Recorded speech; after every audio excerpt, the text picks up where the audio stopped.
2, 3. Bonjour tout le monde et bienvenue dans cette troisième vidéo de notre petite série de 5 vidéos où nous allons découvrir ensemble qu'est-ce que la communication animale, de magnifiques histoires de communication animale, qu'est-ce que les animaux peuvent nous apprendre, parce qu'ils ont beaucoup à nous apprendre, et aussi, surtout, comment vous aussi vous pouvez apprendre à communiquer avec les animaux. Et nous verrons ça dans la toute dernière vidéo, donc restez bien jusqu'au bout. Aujourd'hui, je vais vous raconter des histoires de communication animale qui vont nous permettre d'apprendre ce que les autres animaux ont à nous apprendre. Je vais vous expliquer un petit peu l'histoire de comment j'ai compris tout ce qu'ils avaient à nous apprendre. En fait, il y a eu une période où moi j'étais qu'avec les animaux et où je pensais qu'il n'y avait que les animaux qui étaient merveilleux, parce que je voyais que le côté destructeur de l'être humain lorsqu'il se met à torturer les animaux. Et on sait bien que dans les élevages industriels ou dans ce genre de choses, les animaux sont vraiment torturés, et quand on est vraiment empathique et quand en plus on est très proche des autres animaux, et ben il arrive un moment où on s'est dit c'est pas possible, les humains je les déteste, moi je sais pas où me mettre parce que moi aussi je suis une humaine et je me déteste aussi du coup, et j'aime plus que les animaux. Donc il y a eu un moment où je me suis dit que j'aimais que les animaux, donc j'ai été que avec les animaux et j'ai rejeté ma famille, mes amis, tout ça, parce que pour moi ça avait pas de sens, cette vie n'avait pas de sens, on va dire.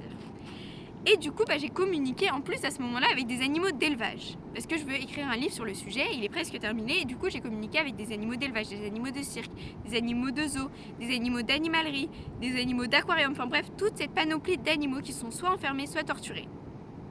Et ce qui est juste incroyable, c'est que moi, à ce moment-là, je rejetais du coup les humains. Je disais, ils sont tous méchants, c'est tous des cons, bref, tout ce qu'on peut imaginer. Et les animaux qui, eux, souffrent sur le moment me disaient qu'ils n'en voulaient pas à la personne qui leur faisait ça.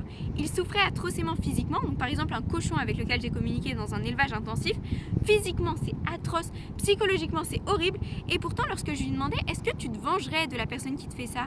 Est-ce que tu lui en veux? Est-ce qu'elle est méchante? Et je forçais. Il me répondait, à chaque instant, il me répondait que ça servait à rien d'en vouloir aux autres, qu'il en voulait pas du tout. Le seul truc qu'il me disait, c'était, je suis juste désolée que cette personne ne se rende pas compte qu'elle est beaucoup plus que ce qu'elle est en train de faire là, et je suis vraiment désolée pour elle qu'elle soit pas heureuse, elle aussi, et qu'elle se rende pas compte de son potentiel. C'est juste incroyable. Moi, dans sa position, j'aurais défoncé tout le monde. Je les aurais tous dit, c'est tous des méchants, c'est tous des cons, et vous, à mon avis, vous auriez fait exactement la même chose. Et pourtant, eux qui sont torturés, exclus de la société, mis de côté, et qui ont une vie juste abominable, dans des conditions atroces, ils n'en veulent pas aux humains parce qu'ils voient qu'ils sont beaucoup plus que les actions qu'ils mettent en place.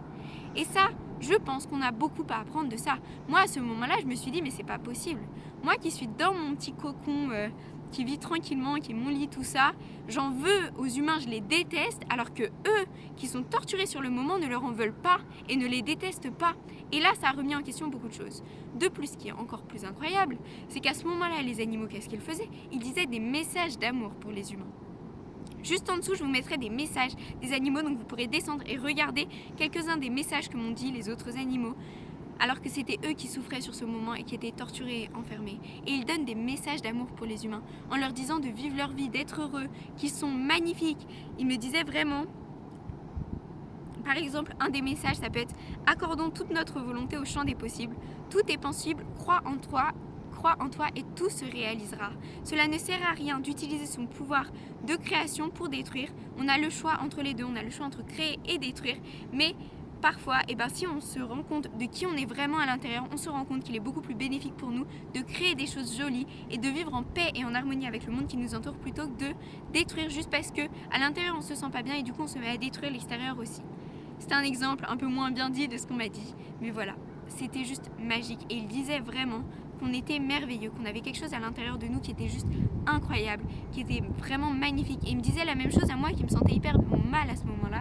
Et ça m'a tellement apporté, parce que je me suis rendu compte grâce aux messages des autres animaux, j'en avais tous les jours, je faisais 3 communications, donc j'avais au moins, j'en ai des centaines de messages des autres animaux que j'écrivais. Je les trouvais magnifiques, je les écrivais, mais à aucun moment je les relisais, à aucun moment ça s'intégrait à l'intérieur de moi. Jusqu'au jour où je me suis dit, ça ne sert à rien de les écrire comme ça, relis-les. Et là, ça a remis en question toute ma place dans le monde, ça remis en question la manière dont je voyais les humains autour de moi. C'est ça qui m'a permis aussi de faire une formation par la suite de scan thérapeutique pour permettre aux gens d'aller découvrir leur potentiel, puisque les humains sont beaucoup plus que ce qu'on peut imaginer, qu'à l'intérieur de nous on a des capacités immenses, on a un potentiel immense, on a quelque chose de grand et de beau qui pourrait créer des choses magiques et qui permet d'avoir une vie épanouie. Et souvent on passe à côté de ça parce qu'on a plein de blocages conscients et inconscients.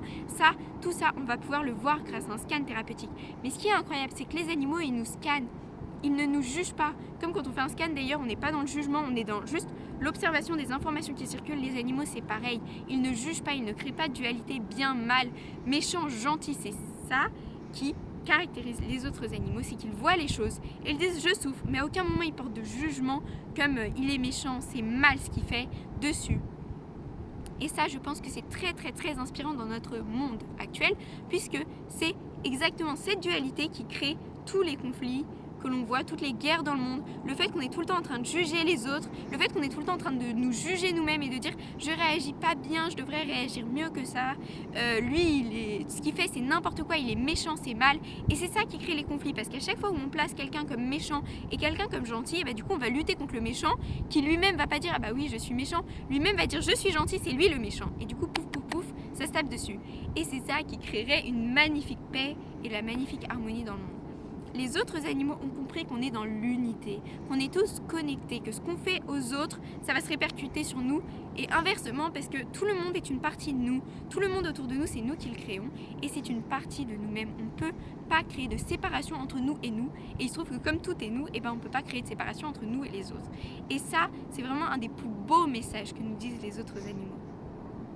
Ils nous apprennent aussi bien sûr à être dans l'instant présent et à vivre notre vie à travers des moments de plaisir et arrêter de se prendre la tête avec des croyances et vraiment aller dans quelque chose qui nous fait plaisir, quelque chose qui nous anime à l'intérieur et ils nous boostent à aller dans cette direction-là afin d'être pleinement heureux. Limite, ils passent après, ils s'en foutent. Ce qui est le plus important pour eux, c'est qu'on soit heureux. Et ça, c'est une des choses que vous allez découvrir en apprenant la communication animale ou si vous prenez une communication animale, c'est que les autres animaux avec lesquels on vit, là je vais parler des animaux qui partagent notre vie, ils ont une mission.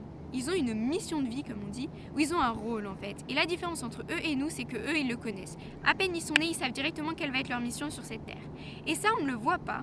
Mais il se trouve que les animaux, ils ont une mission très particulière auprès d'une personne en particulier, auprès d'un groupe en particulier. Ça peut être, par exemple, pour un chien, ça peut être de surveiller les enfants, les accompagner dans le fait qu'ils grandissent, de permettre à une personne, à une femme, par exemple, de sortir dehors, de rencontrer des gens, de permettre à quelqu'un d'aller vers ses rêves, de suivre sa vocation. Et ça, on va le voir directement dans leur comportement.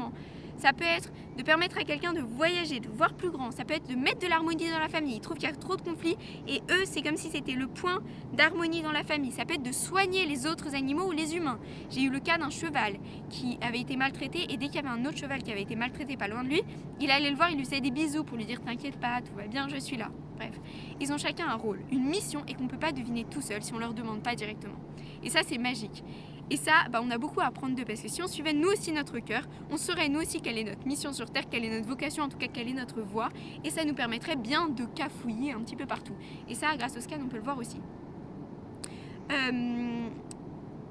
L'autre chose que je voulais dire, c'est que pour les animaux qui vivent avec nous, on peut voir qu'ils sont dans un amour vraiment inconditionnel, qui est normalement l'amour. Le mot amour, on ne devrait pas dire amour inconditionnel, ça devrait être l'amour est totalement inconditionnel. Sauf que nous, on met des conditions sur l'amour, alors que eux, non. Ça veut dire qu'ils nous aiment vraiment tel que l'on est, à 100%. Quelques actions que l'on fasse, quelques physiques que l'on ait, si on est mal coiffé ou quoi que ce soit, on s'en fout, ils nous aiment, point barre. Et on peut faire tout ce qu'on veut, ils continueront de nous aimer. Et ça, c'est juste magique, parce que je pense qu'on a beaucoup à apprendre de ça. On a beaucoup à apprendre de ce truc de ne pas juger, de ne pas mettre de conditions sur l'amour.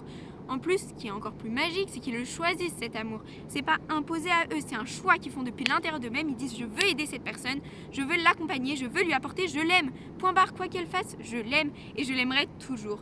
Et du coup, ça va très très loin puisque tout leur comportement qu'on a tendance nous à interpréter, n'importe quel comportement qu'ils ont, que ça peut être de mordiller, ça peut être de gratter sur le sol, ça peut être de déchirer les choses, c'est toujours pour nous révéler quelque chose par rapport à nous et nous aider à aller plus loin vers notre propre potentiel à nous-mêmes. Pour cela, je vous ferai une prochaine vidéo où je vais vous raconter des histoires d'animaux à travers des communications que j'ai pu faire et vous allez vous rendre compte que tous les comportements qu'ils ont pu avoir dans ces histoires, que même tout ce qu'ils disent, c'est pour aider la personne avec laquelle ils vivent. Et ça, c'est vraiment incroyable, ça on ne peut pas le deviner tout seul. on sait que c'est des boules d'amour, mais à chaque fois que je fais une communication, les gens m'envoient un message pour me dire tu vois, je le vois plus du tout pareil maintenant, je le vois totalement différemment. Alors que c'était quelqu'un qu'ils aimaient, que c'était un animal qu'ils chérissaient plus que tout et avec lequel ils partageaient leur vie, et c'est déjà un membre de leur famille. Mais là, on se rend compte qu'ils prennent une dimension qui est juste incroyable parce qu'ils sont beaucoup plus que ce que l'on peut imaginer. Et ça, on le verra dans une prochaine vidéo où je vous raconterai du coup des histoires avec qu'est-ce que nous révèlent les animaux à travers des comportements, et vous pourrez en apprendre beaucoup sur les animaux avec lesquels vous vivez dans cette prochaine vidéo. Donc je vous dis à demain pour la prochaine vidéo.